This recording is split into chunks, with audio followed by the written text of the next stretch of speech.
We're doing forward-looking. Here we are at the United States USIA conference. We have Mr. Willem Teron. Please explain, you were formerly with Eskom. What are you doing in Mozambique, and why is Mozambique such an interesting opportunity for energy players and the economic situation with Mozambique and South Africa? If you look in Africa, Mozambique is the one of the highest growth rate year on year, and that is the place to invest.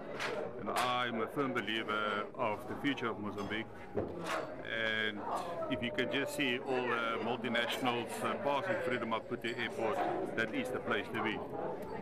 It's a pity about the oil price right now, because that is not good for the LNG, but with time the cycle will change, and then things will fall in place. We just have to have that vision and live it, and I do see the pipe from the north right through Mozambique to the southern part of. You're saying the Mozambique oil reserves and the capacity needed in South Africa, like what, 42,000 megawatts are needed? This is No, it's not needed. We've got an installed capacity of 42,000. Yeah.